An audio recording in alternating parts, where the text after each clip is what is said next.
So, how are you with change and transition? For some people, change is a really fearful thing that can be quite paralysing emotionally. And for other people, change can be really exciting and energising.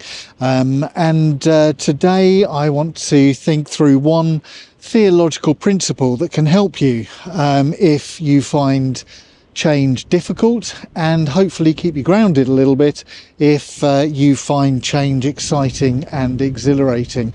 I'm here today at Land's End in Cornwall. For those of you who don't know the geography of the UK, this is the tippy toe of the UK. It's the furthest southwest you can possibly get. If you think about the map of the UK, there's a sort of leg, isn't there, that sticks out on the bottom west hand side, and this is the very, very furthest point you could possibly get in England.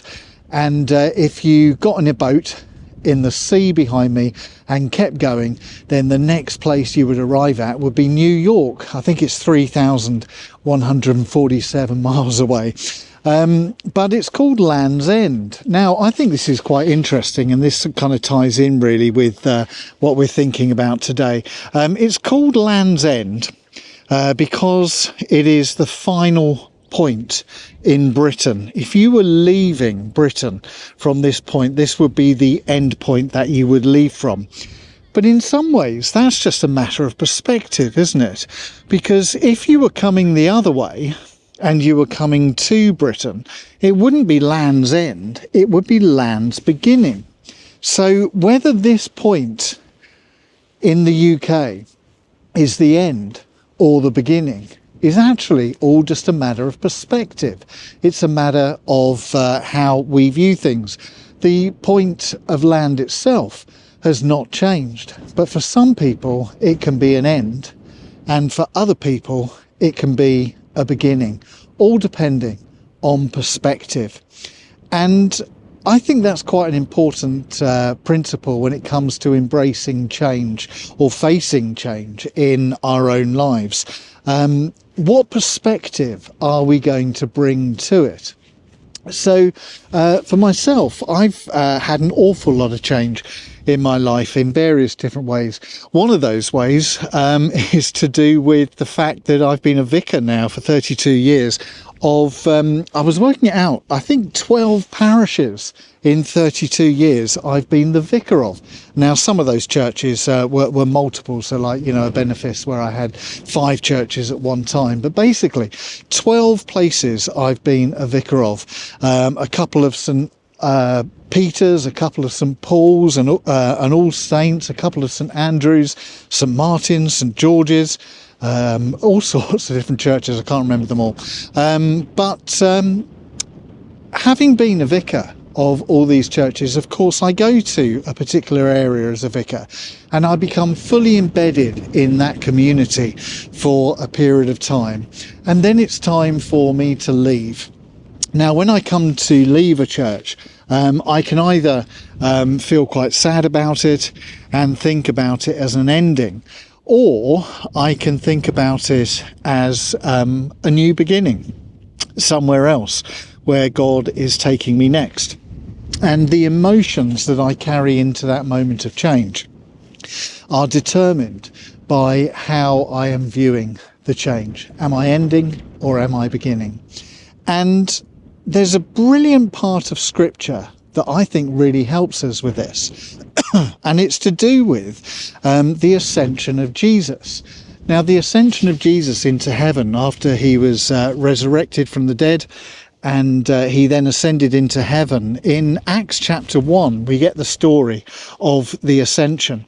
And in that story, the disciples are standing on top of the hill, and they see Jesus go up into heaven in the clouds, and they are met by some angels. This is in Acts chapter 1, and they're met by some angels who say to them, you know, why are you looking up into heaven? He will come back the same way that you saw him go.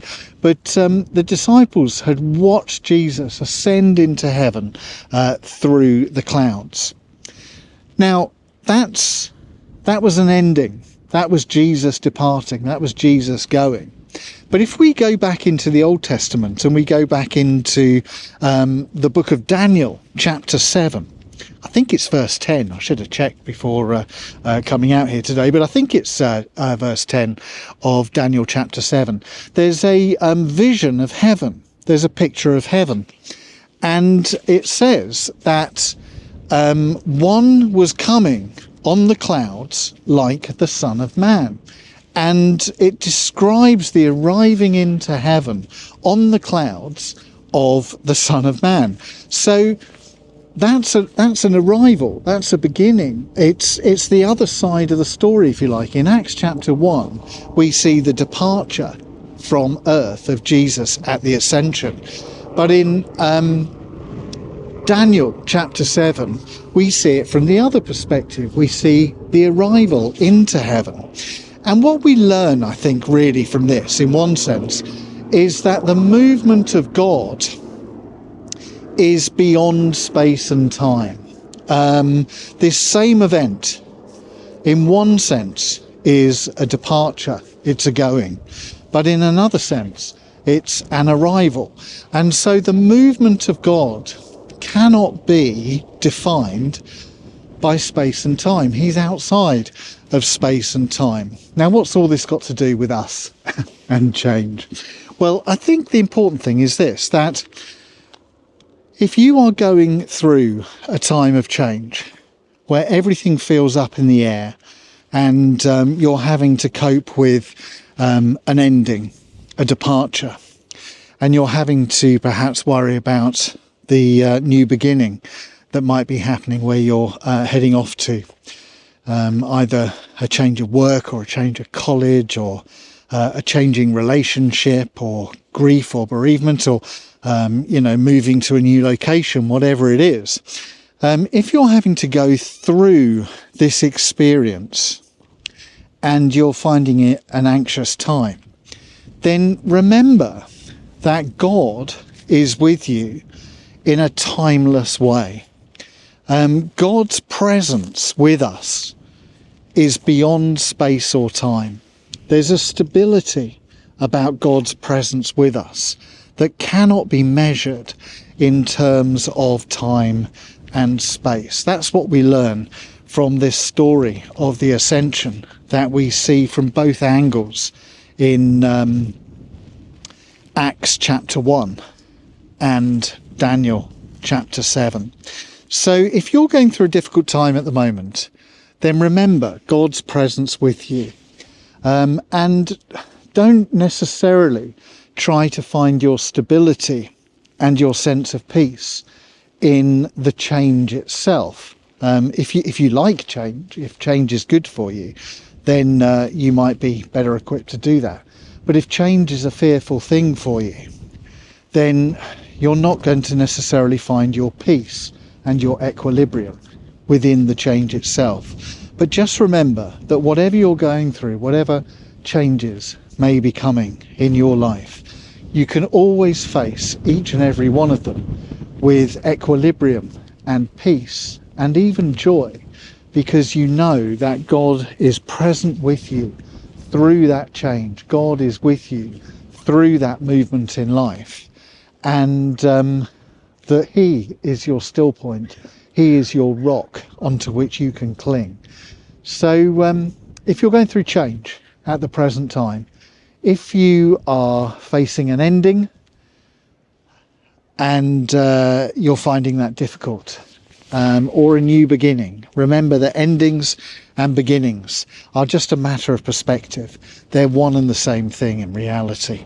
And God is your stability in the face of all change in life. God is your rock. Well, thank you for being with me today. It's quite a biting wind down here. I'm not crying. It is the wind in my face. So thank you for being with me today. And if this year or this period of life is a season of change for you, just try to get a perspective on it that transcends space and time, because the ultimate reality of where you are at now is held in the timeless stability and love of God. If you can get a sense of God's timeless presence with you, then you won't be buffeted by the winds of change around you. Hope that's helpful, and check it out for yourselves, Acts chapter 1 and Daniel chapter 7, and be reminded afresh of God's presence and love with you that is beyond all time and all space, and is for all seasons in your life.